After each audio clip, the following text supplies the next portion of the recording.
A millionaire discovered a poor single mother living in his country house, and what he did next stunned the entire region. Before the tale begins, share in the comments which city you're watching from, and at the end, rate this story from 0 to 10. Enjoy. Marcus Ellington had been on the road for 6 straight hours when the cabin finally came into view. 6 hours fleeing Atlanta. 6 hours away from partners who never stopped calling, back-to-back meetings, and a life that fit like a suit 2 sizes too small. 6 hours dreaming of the quiet in the North Carolina mountains, the pine smell, the heavy stillness, the nothing he'd promised himself after 3 years without a single day off. The Ellington family cabin looked exactly as he remembered. Dark timber, a deep front porch, ringed by tall trees that seemed to stand guard. His grandfather had built it with his own hands. Marcus hadn't set foot here since the funeral 8 years ago. Now he needed this refuge more than ever. He pulled his imported car onto the dirt drive, stepped out, and for the first time in weeks actually smiled. No emails. No notifications. No spreadsheets. Just air. He grabbed his Italian leather suitcase, straightened his rumpled blazer, key already in hand as he climbed the steps. He slid the key into the lock, turned, pushed the door open and stepped inside. Then his brain stopped. There was a woman in the kitchen. Floral apron, hair thrown into a messy bun, stirring a pot on the stove like she'd always belonged there. Tomato sauce scented the air. Marcus blinked. Once. Twice. She kept stirring, humming a tune he didn't recognize.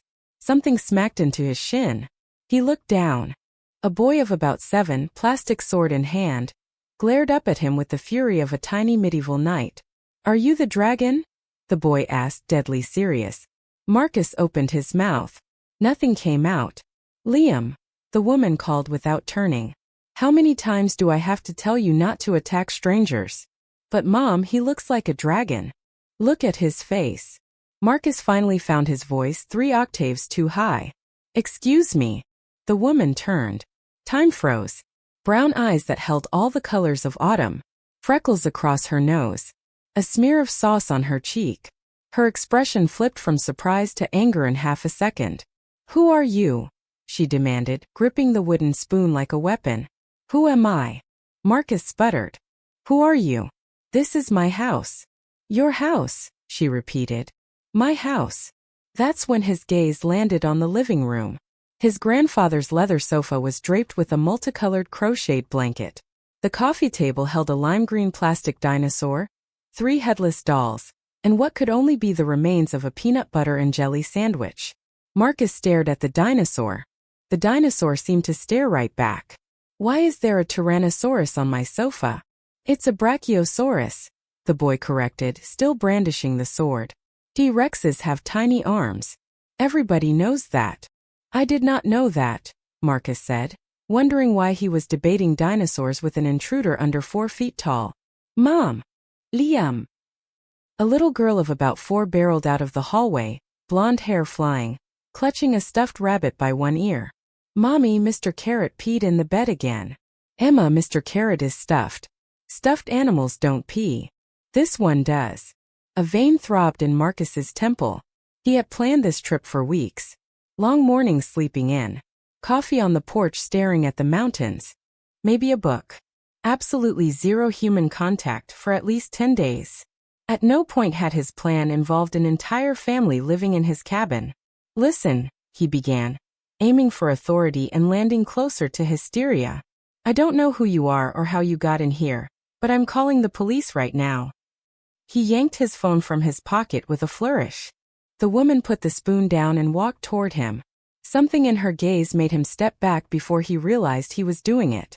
"Go ahead," she said, voice like tempered steel. "Call the police, call the sheriff, call the governor. But before you do, really look at those 2. Marcus glanced at the kids. The boy had lowered his sword. The little girl hugged her rabbit tight, both of them staring up at him with huge eyes. "I have somewhere to go," the woman continued, and this time her voice trembled barely. "I'll sleep in the car if I have to. It wouldn't be the first time. But they can't. They need a roof, a bed, a safe place. And 3 hours ago, that place was here." Silence fell heavy. Marcus looked from the woman to the children, to the dinosaur, to the bubbling pot on the stove. What happened 3 hours ago? He heard himself ask. She exhaled. When she spoke again, the bravado was gone. We were evicted, she said. The landlord sold the building. Gave everyone 5 days to leave.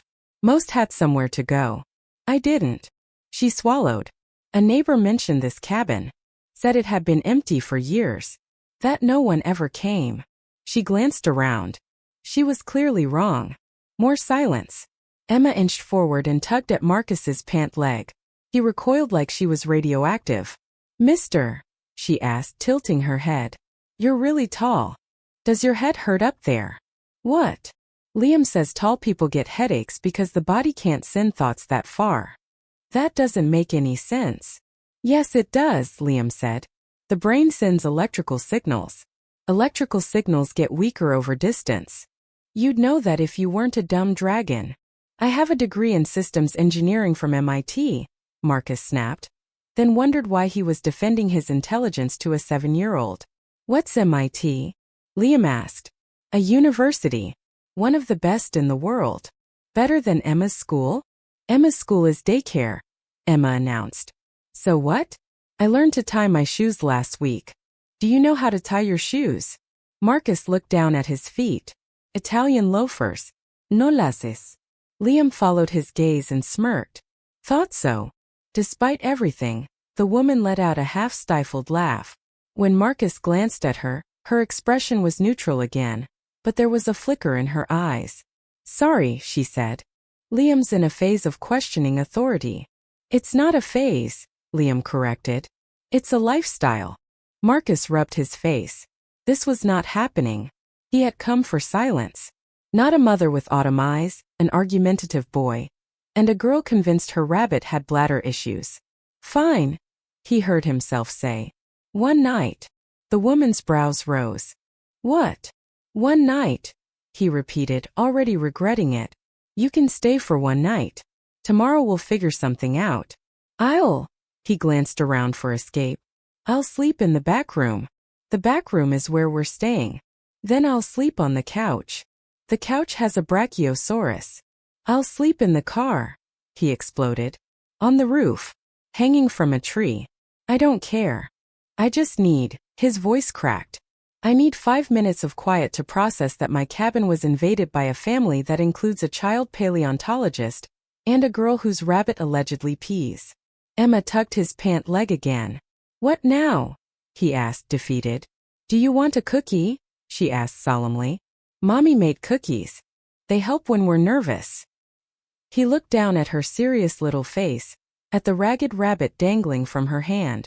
Something in him, some soft part he thought he'd buried under work and success, gave way. Yes, he said hoarsely. I think I do want a cookie. Emma beamed and tore off toward the kitchen. Mommy, the dragon wants a cookie. The woman watched him with an unreadable expression. Thank you, she said quietly. For tonight. Marcus just nodded. Words felt dangerous. He had come to the mountains chasing peace.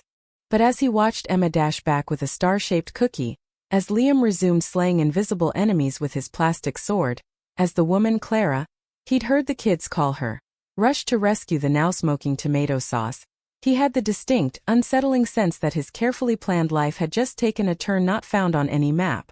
And the strangest part was that some tiny, traitorous part of him wasn't entirely unhappy about it. The cookie tasted like butter, cinnamon, and trouble. Marcus sat at the small kitchen table, chewing slowly. The cabin smelled like home-cooked food for the first time in years. Across from him, Clara Dawson folded her arms and watched him like a man about to realize the size of the mess he'd walked into. He swallowed. She spoke first. We need ground rules, she said. Rules. He almost choked. You're setting rules in my house? Exactly. She sat, all business, as if chairing a board meeting. Rule 1. The kids' bedtime is 8. No exceptions. If you make noise after that, you answer to me. I answer to you. In my own house. I'm glad we're clear. He opened his mouth to object. She continued. Rule 2. The hallway bathroom is the kids from 7 to 8 in the morning. You use the master bathroom. The master bedroom is mine. How convenient for you. The vein in his temple twitched. Rule 3, Clara pressed on. I cook, you wash dishes. Why would I wash dishes? Because you're going to eat. I didn't ask you to cook. You didn't ask for cookies either, she shot back, glancing at his hand. But you had 3. He looked down. Crumbs. When had that happened? They're good cookies, he muttered. I know. She pulled a small notepad from her apron. Rule 4.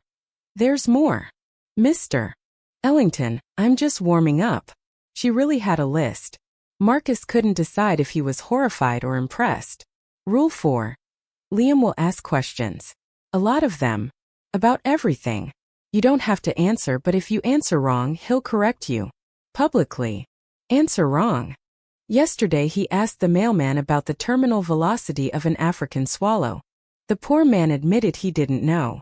Liam spent 15 minutes explaining the difference between African and European swallows. That's from a movie. I know. He knows too. The mailman didn't. It was uncomfortable for everyone. Marcus groaned. And Emma. Clara's voice softened. Emma's easier. She just needs you to pretend Mr. Carrot is real. The rabbit.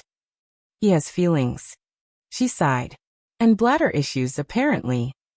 Before he could respond, Liam appeared in the doorway with a book big enough to flatten him. Mr. Dragon, what's your opinion on black holes? My opinion? Yes. I'm writing a report. I need multiple perspectives. You're 7. How old are you? 34. Then you should know more than I do, Liam said. Clearly you don't, so I'm giving you a chance to redeem yourself. Marcus stared at Clara. She shrugged. I warned you. Black holes are. Marcus groped for long-buried physics. Dark. And in space. Liam regarded him with pure disappointment. That was inadequate on so many levels. He scribbled in his notebook. I'll record your answer as insufficient. Good night, Mr. Dragon. He marched off. Has he always been like that? Marcus asked weakly. His first words were why and technically, Clara said, sliding the notepad back into her pocket. She stood and gathered plates. Look, I know this isn't what you planned, she said more quietly. It's not what I planned either. I had a job. An apartment. It wasn't much, but it was ours. Her jaw tightened. Then everything collapsed at once. And when you're falling, you don't get to choose where you land. He recognized that tone. The quiet exhaustion he heard in his own voice on nights when success felt like a trap of his own making. Why this cabin? He asked. She gave a small wry smile. My neighbor said the owner had died years ago, that the family had forgotten it existed. It sounded like the kind of place where forgotten people might hide a while. Something pinched deep in his chest. Clara, you don't have to. I don't need your pity, she cut in, voice going crisp again. Just tonight. Tomorrow I'll find somewhere else. With 2 kids, no money, and a barely running car in the mountains. I'll manage, she said. I always do. Emma appeared in the doorway. Mommy, Mr. Carrot wants to know if the dragon is going to read us a story. Emma, Mr. Ellington isn't. I'll read, Marcus heard himself say. All 3 of them stared at him. It's just a story, he added lamely. Emma's face lit up like the sun over Asheville. Mr. Carrot says thank you. Her small hand slipped into his, tugging him toward the hallway. He looked back. Clara stood frozen in the kitchen, plates in hand, some complicated emotion in her eyes. Mr. Ellington, she called. Marcus, he said. Just Marcus. She nodded slowly. Marcus.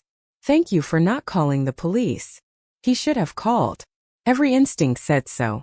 But as Emma chattered about Mr. Carrot's favorite tale and Liam shouted from the bedroom that technically dragons couldn't read because of their claws, Marcus realized that for the first time in months, he wasn't thinking about target numbers or board slides.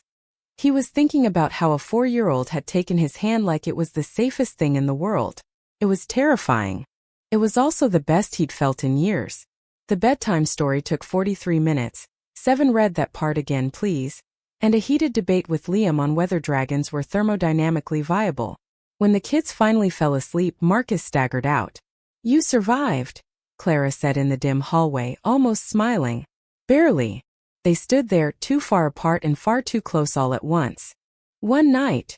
she murmured more to herself. One night, he agreed. But as he lay down on the sofa beside the plastic brachiosaurus, Marcus had the uncomfortable certainty that one night would not be enough, and he wasn't sure he wanted it to be.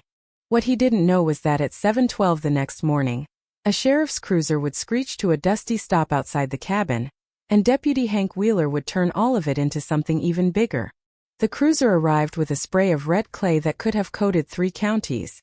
Marcus was losing his battle with his grandfather's ancient coffee maker when he heard the engine. Through the window, he watched a burly man heave himself out of the car like someone eager to share a secret with the entire state. The man wore a too-tight uniform and a mustache that looked like it had been drawn by a kindergartner.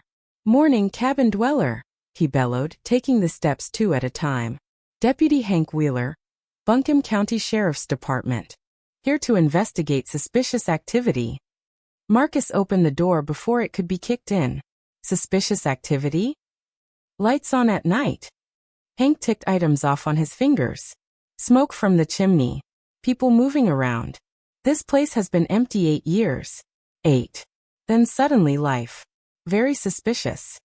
"I'm the owner," Marcus said. Hank blinked. "The owner?" "Marcus Ellington. Harold Ellington's grandson. This cabin is my family's." Hank's face brightened. "Harold's boy. Well, I'll be. Great man, your granddad. Cheated at poker every Thursday. We let him. Man brought apple pie." Marcus had no idea what to do with that. "Right. Well, as you see, nothing suspicious. Just me. On vacation. In my own house. Just you." That was the exact moment Clara stepped into the doorway behind him, wearing an apron, flour on her cheek, spatula in hand. "Marcus, the pancakes are ready." "The kids are all ready." She stopped. "Oh." Hank looked from Clara to Marcus to the spatula, mustache quivering. "Just you, huh?" "It's not what it looks like," Marcus began. "Pancakes." Hank cried, ignoring him. "Nothing says happy family like pancakes on a Saturday. And kids? You got kids." "They're not my kids." "Course not." Hank winked. A full-body wink. "Sure." Liam appeared in dinosaur pajamas. "Mom, is the dragon eating with us or not?" "Dragon?" Hank leaned forward. "It's a long story," Marcus and Clara said together. The mustache practically vibrated. "Talking at the same time. My wife and I do that. Classic couple move." He whipped out a notepad. "Got to put this in the report." "What report?" Marcus asked. "Community welfare report. Gotta keep the town informed about new residents." "Deputy Wheeler," Clara began. "Hank," he corrected. "We're practically family already." "We're not family," Marcus cut in. "Not yet." Hank pointed his pen at him. "But I'm feeling an energy. My wife says I've got a gift for sniffing out romance. Cupid radar." "She's wrong," Marcus muttered. "She says that too." Hank tucked the notepad away. "Don't let me interrupt breakfast. One quick question. When's the gender reveal?" Silence. "The what?" Clara squeaked. "Gender reveal. For the baby." He squinted at her stomach, completely flat. "Or is it too early to tell?" "Sorry. I get ahead of myself." "I'm not pregnant," Clara said. "Oh." He paused. "Then why's he here?" "Because it's his house," she snapped. Right. His house." Hank nodded sagely. "Understood. Total discretion. My lips are sealed." He started back toward the car, then turned again. "So, pancakes. Kids. Romantic mountain cabin. You two alone.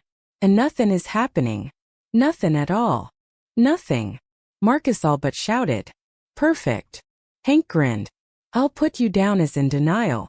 Got a special column for that." He climbed into the cruiser. "Welcome to Asheville," he called. "Anything you need, call the station. Everyone'll know where to find you anyway." They watched him drive off in a cloud of dust. "Did that just happen?" Marcus asked. "I think so," Clara replied. "How long till the entire town knows?" She checked the kitchen clock. "At his speed? For minutes. 3 if he uses the radio." Marcus groaned. "I came here for quiet. For privacy. Anonymity. And got pancakes and gossip instead." Clara gave a tiny smile. Welcome to the country. Something in that smile pulled him up short. She was laughing at him, but not unkindly.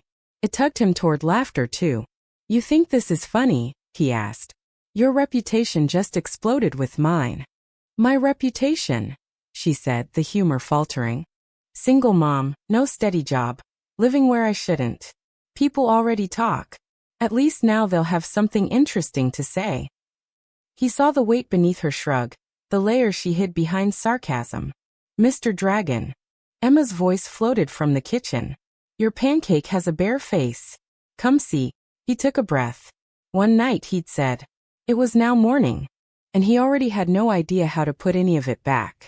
He also didn't know that while he was staring at a pancake slightly resembling roadkill, Hank Wheeler was on the radio calling Mildred Patterson, owner of the Central Diner and unofficial newswire of Asheville. By lunchtime, Mildred had a notepad of her own filled with questions for the mysterious mountain couple. The cabin phone rang for the first time in 8 years just after breakfast. Marcus stared at the dusty landline like it might explode. It rang again. Clara glanced over her shoulder while she dried dishes. Aren't you going to answer? I didn't know it still worked. Clearly Asheville did. He picked up on the 5th ring. Hello. Mr. Ellington, a piercing female voice shrieked. This is Mildred Patterson from the Central Diner. Hank told me everything. Everything. We're all so happy you found love in the mountains. Love? Marcus repeated. Mrs. Patterson, Mildred, dear. We're practically kin now. Harold's single grandson finally settled down.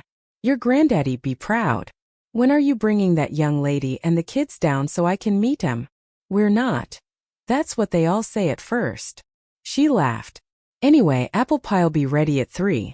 Bring the little ones. Don't be strangers. Click. Marcus hung up slowly. Let me guess, Clara said, watching his face. News traveled farther than we thought. A woman I've never met just invited me for pie and called me dear. Welcome to small-town living, she said. Tomorrow she'll know your blood type. He didn't get a chance to answer. The phone rang again. And again. By noon he'd fielded 7 calls. The auto shop owner offering a proper family car. The librarian asking if the children had cards yet. A man named Earl volunteering as wedding officiant whenever y'all are ready. After the 7th, Marcus yanked the cord from the wall. There, he said, dropping onto the couch beside the Brachiosaurus. Silence. They'll just start showing up in person now, Clara said. They wouldn't. You really don't know small towns. He needed air. Space. Something that didn't involve ringing phones and strangers planning his wedding. I'm going for a walk, he announced. Running away? She asked lightly. Strategic repositioning. She rolled her eyes, but there was warmth in it. Out back, the mountains wrapped him in a quieter kind of noise. Wind in the trees, birds, his own rattling thoughts.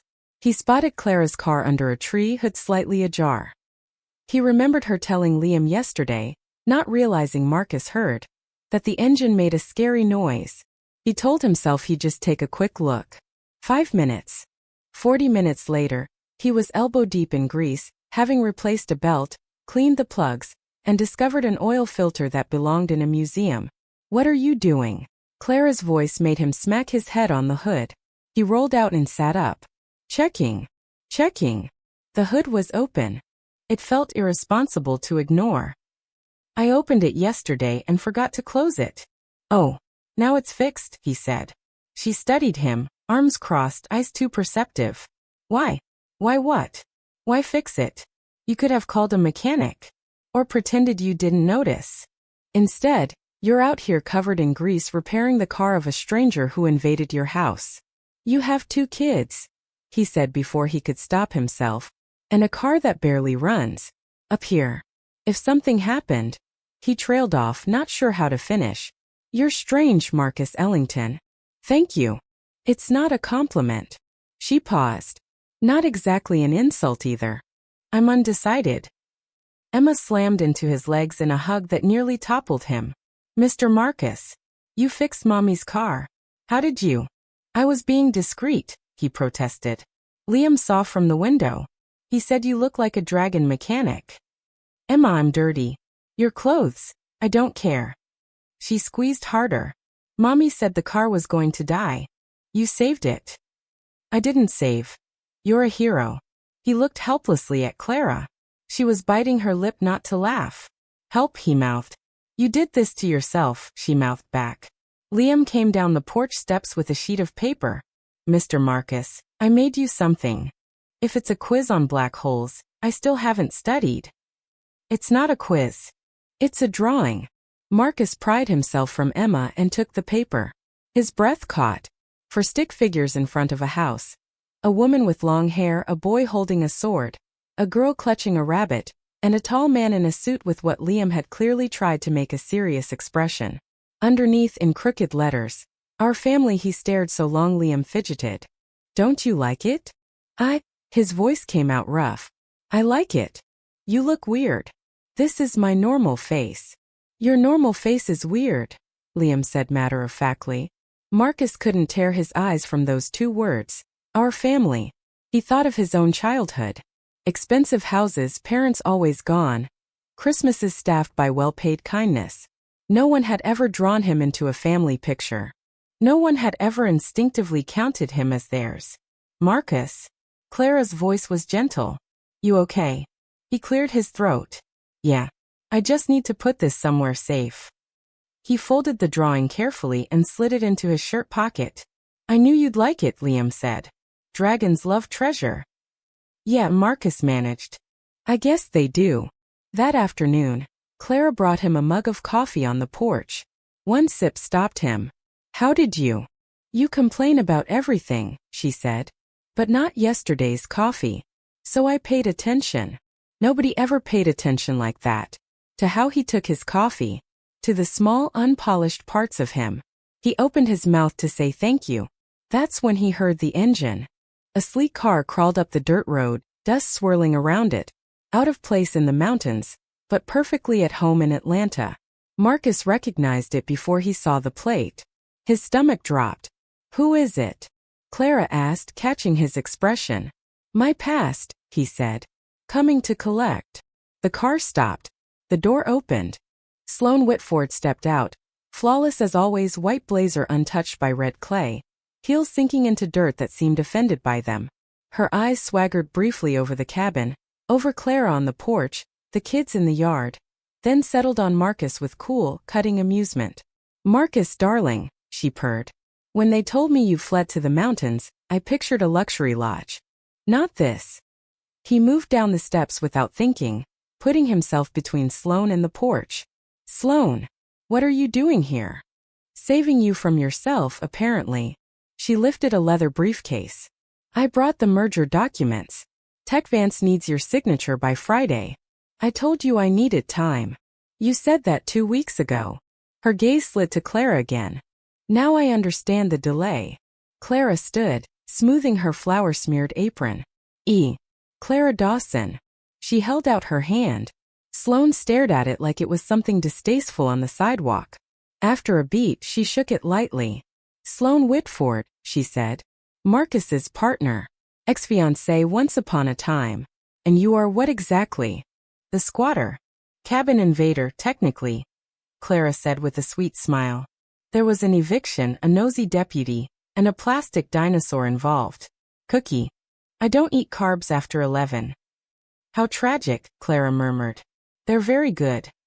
Marcus watched, fascinated, as the two women sized each other up like wary cats. Sloane recovered quickly.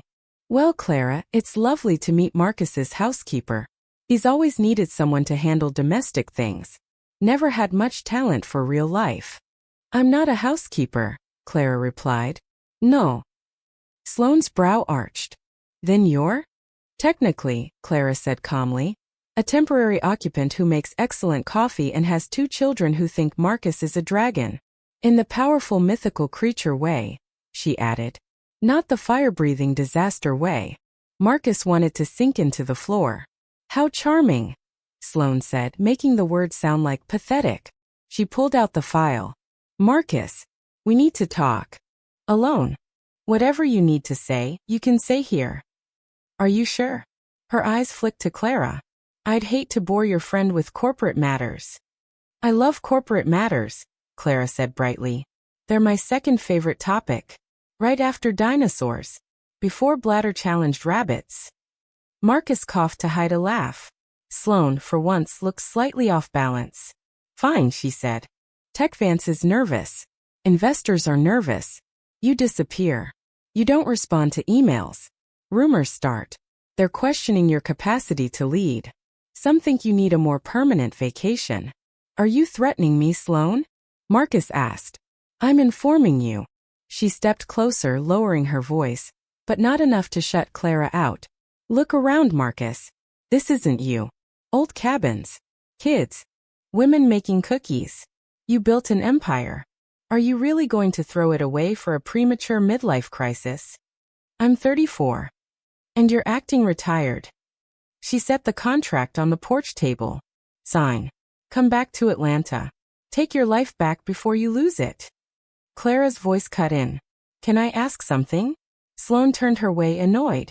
Of course, dear. How long did you drive to get here? 6 hours. Why? And at no point, Clara said, tilting her head, did it occur to you to call first? Or send a text? Or a carrier pigeon? Marcus wasn't answering. So you decided to show up unannounced on private property to pressure a man who clearly asked for space. That's business, Sloane said crisply. No, Clara replied. That's intrusion. I break into places too. I just admit it. Marcus felt something inside him shift. Sloane was everything he'd known. Sharp, ambitious, polished. Their engagement had made perfect sense on paper. Two high-powered executives building together. Clara was nonsense. Cookies, kids, impossible rules, and coffee he didn't know he needed till he tasted it. Nothing about her made sense on paper. And yet, I need an answer, Sloane said, voice hardening. Now. He looked at the contract, thick with legalese. At Sloane. At Clara, who'd turned her face to the mountains, shielding her expression. I need more time, he said. How much? I don't know. That's not an answer. It's the only one I have. Sloane inhaled slowly. You have until Friday. After that, the board moves on without you. She slipped the contract back into her case. I hope you know what you're doing. From here, it looks like you're throwing your life away for. Her gaze flicked to Clara. For nothing. She turned and left. Dust and silence settled together. She seems nice, Clara said dryly. She's complicated. You were engaged. It wasn't a question. 3 years ago. Didn't work out. Clearly, she didn't get the memo. He looked at her. Her face was expressionless, distant. You should sign, she said finally. What? The contract. It's your life. Your company. Your future. She shrugged, the motion tight. We're just a pause. An accident. You can't throw everything away because of... Her voice thinned. Because of cookies and kids' drawings. What if I want to? He asked before he knew he would. She looked at him for a long time. Something flickered in her eyes, hope? Fear? Both? You don't, she said quietly. You're tired. Confused. When this all settles, you'll see I'm right. She went inside before he could answer. He stood alone on the porch, Sloane's contract heavy in his hand. An older life tugging from one side. Something raw and new from the other. He didn't notice Clara at the kitchen window, brushing away a tear before the kids could see. 3 days later, the contract still lay on the porch table, going soft with dew and guilt. Since Sloane's visit, Clara had wrapped herself in polite distance. The coffee was still perfect. The house still ran.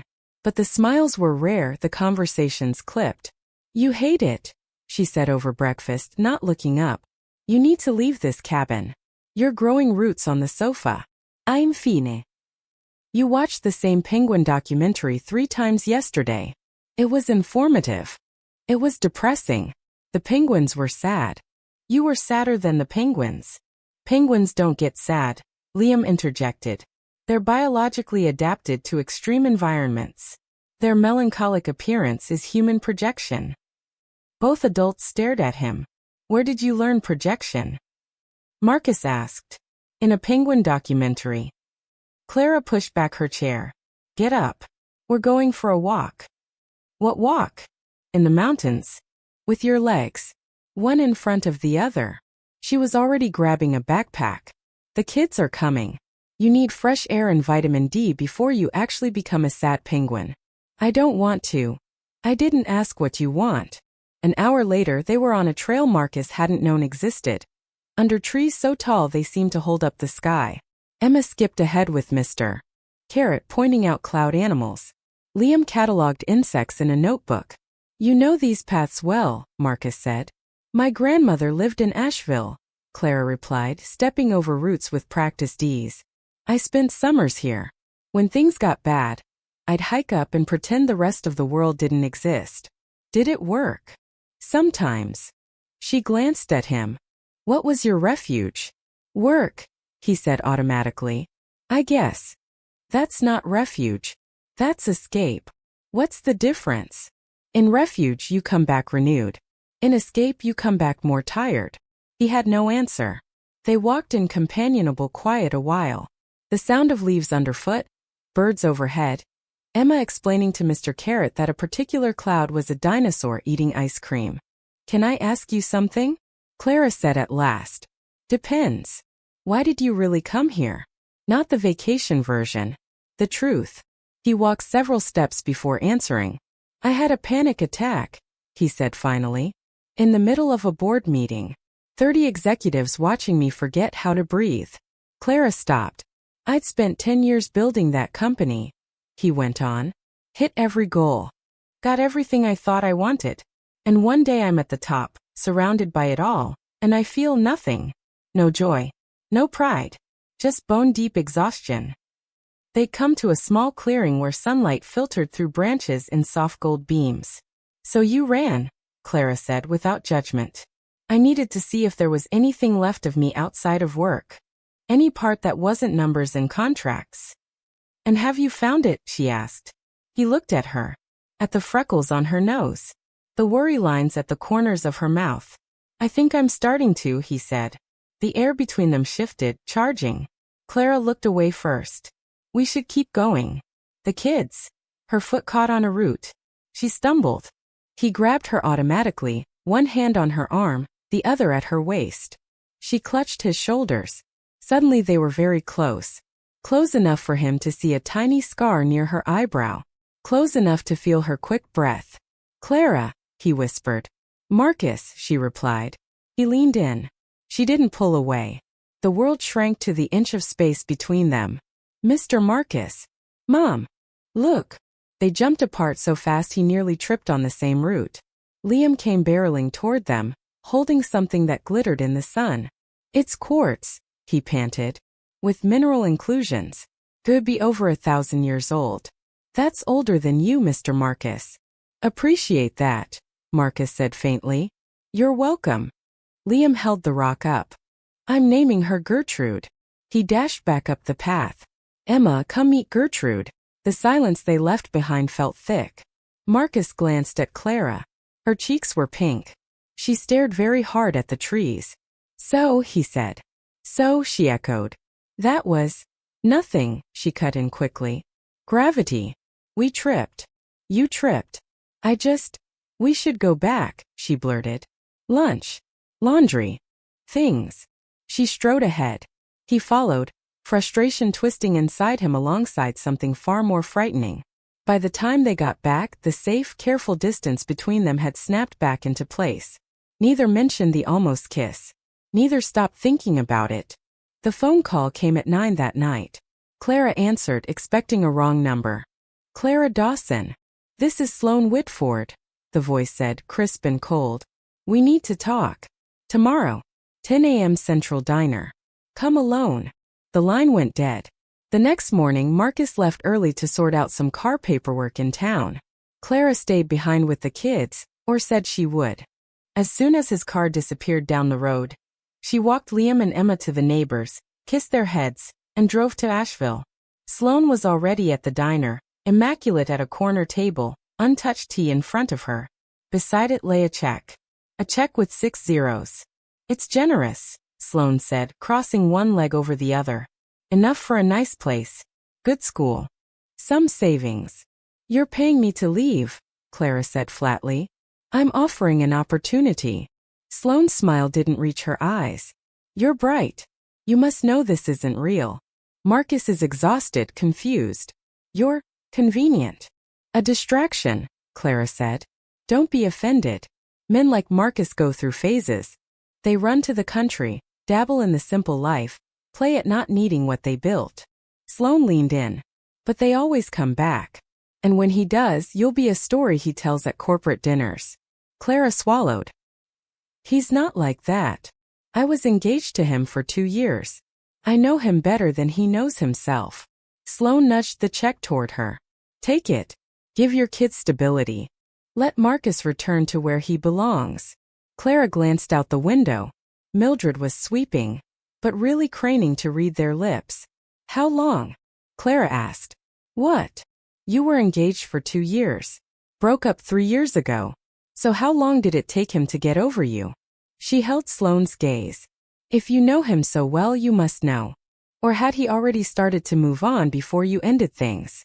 A crack showed in Sloane's composure. You don't know what you're talking about. Maybe not. But I do know I don't need your money to decide my life. She tore the check in half. Then in quarters. Then in eighths. Sloane stood. You'll regret this, she said. Probably, Clara replied. But I'll regret my own choices. Not yours. She left the diner with her head high. In the car her hands shook. Sloane was right about one thing. This might not be real in the way forever things were. Marcus had a life, a company, a world waiting. And she? She had 2 kids, no job, and a borrowed roof. She was a pause. A detour. She'd known it from the start. When she got back to the cabin, she packed in silence. 2 backpacks. 1 suitcase with a broken zipper. She was hauling the first bag outside when a sheriff's car pulled up. Hank stepped out, eyes wide. Family trip, he asked. I can give y'all a ride. Mildred's new peach pie is. We're leaving, Clara said. For good. His smile faltered. What about Marcus? The kids. Mr. Carrot. We are all leaving, she said. Except Marcus. That don't seem right, Hank said, taking his hat off. Y'all fit. Like pie and ice cream. Sometimes things look right from the outside, she said. But they're not. He hesitated. Want me to call someone? Tell Marcus. No, she took a breath. Please, Hank. Let me go. He looked at her for a long moment, mustache drooping. All right, he said softly. But if you change your mind, you know where to find me. He climbed back into his cruiser and rolled away. Clara went back for the last bag.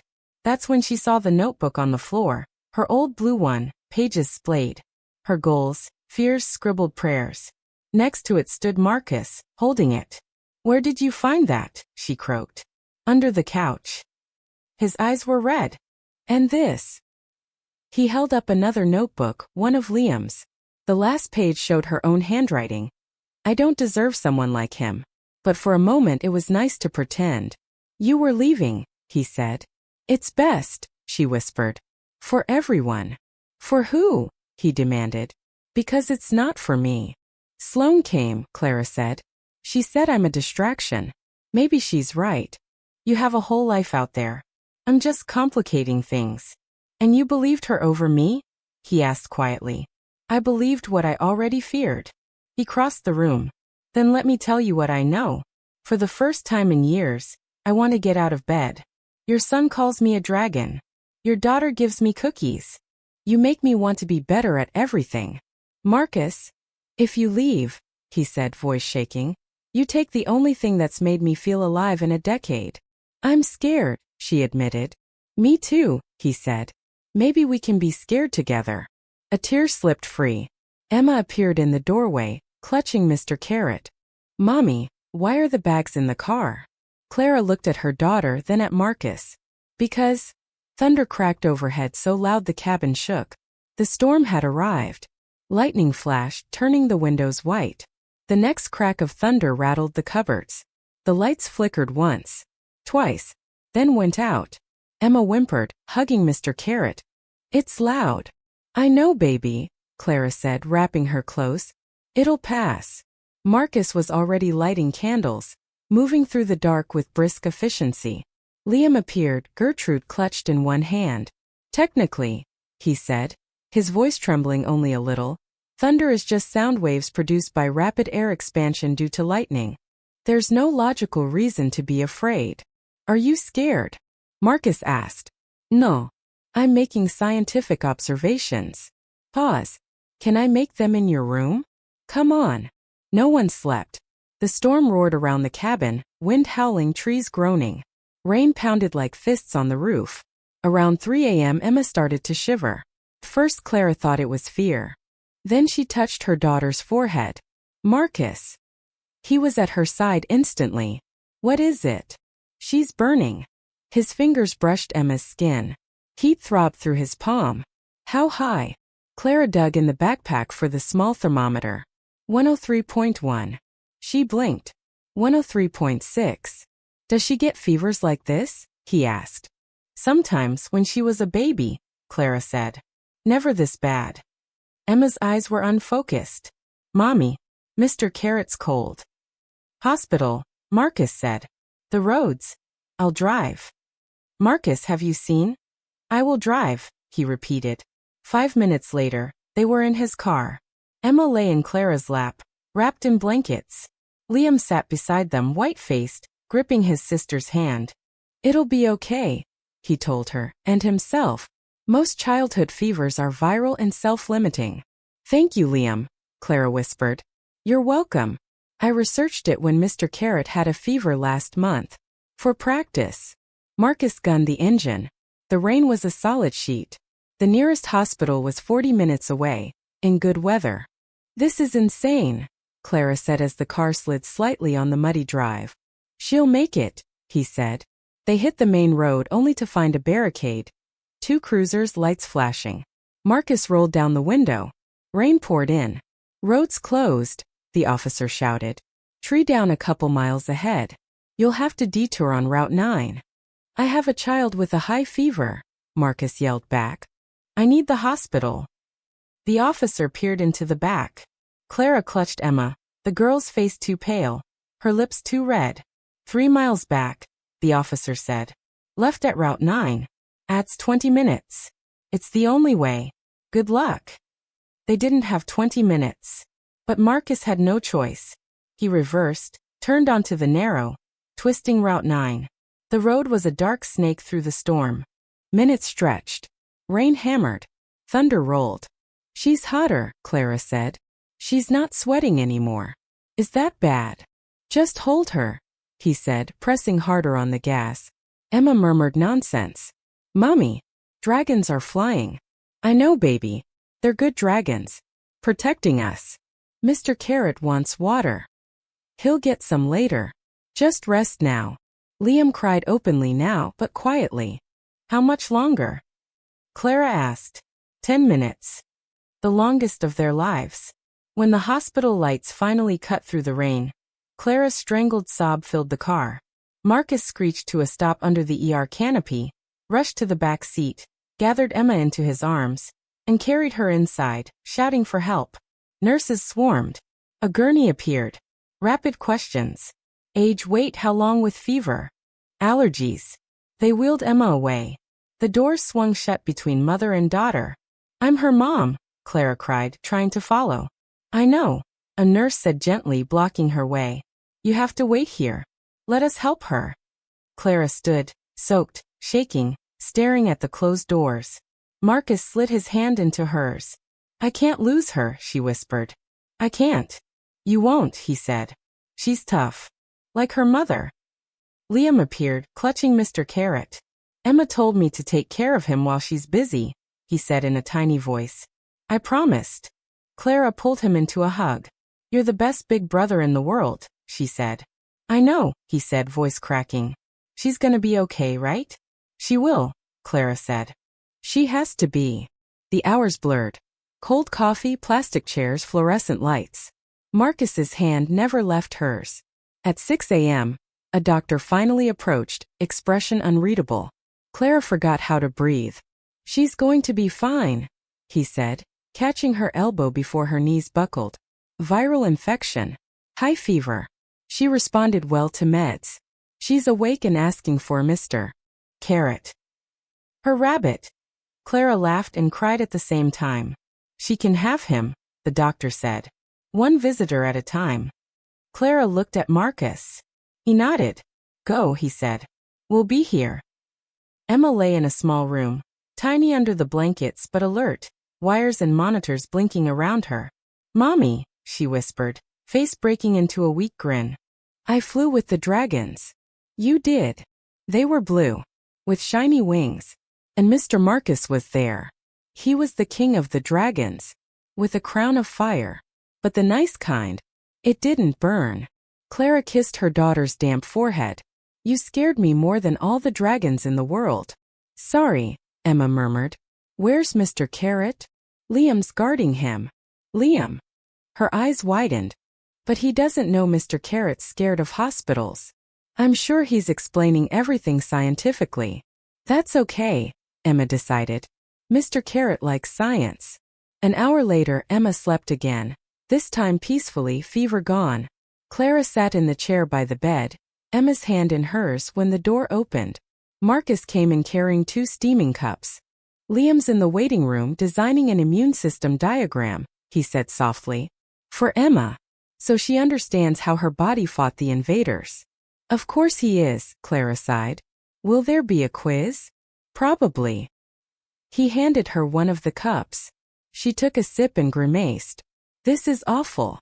Hospital coffee, he said. Legalized torture. Then why did you bring it? Because you haven't eaten in 12 hours. And if I brought real food, you'd refuse it. She looked at him for a long, long moment. You know me too well for someone who's known me 2 weeks, she said. Feels longer, he replied. It did. He pulled up a chair and sat beside her.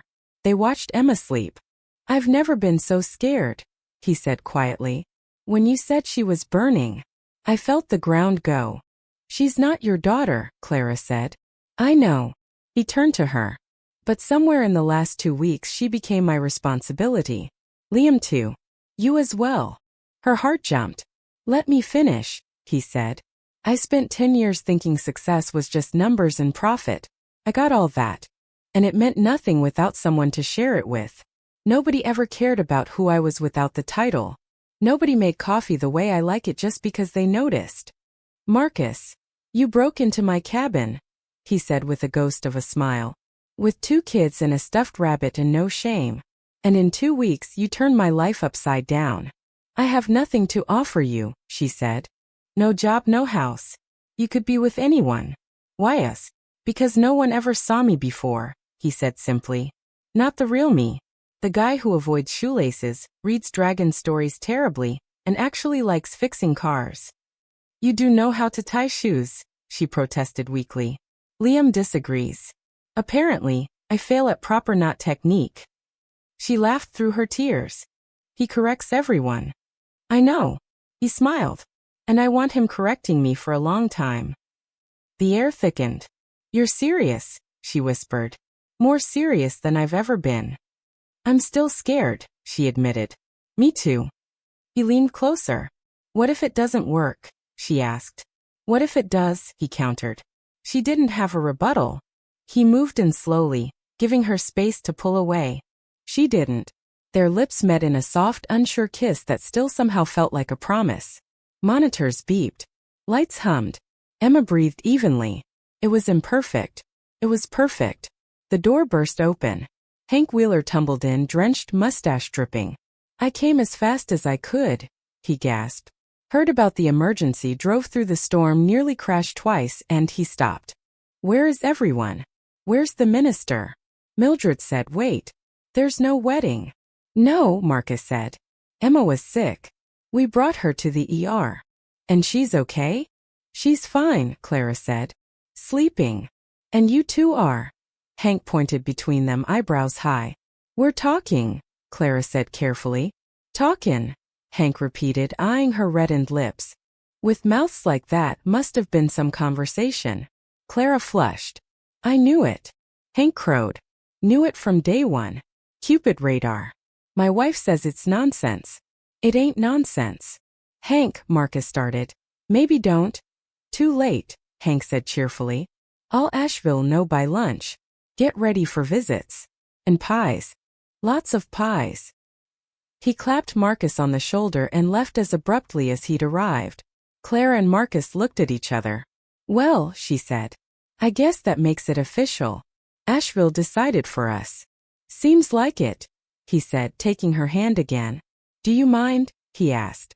She looked at his hand in hers, at Emma asleep, at the uncertain but very real road ahead. No, she said. I don't think I do. Outside, rain still fell, and somewhere in Atlanta, Sloane's phone buzzed with a message she wasn't ready to read. Marcus Ellington had made his choice. Emma went home the next day with instructions, 3 lollipops, and a firm belief that she had flown with dragons. The drive back was quick.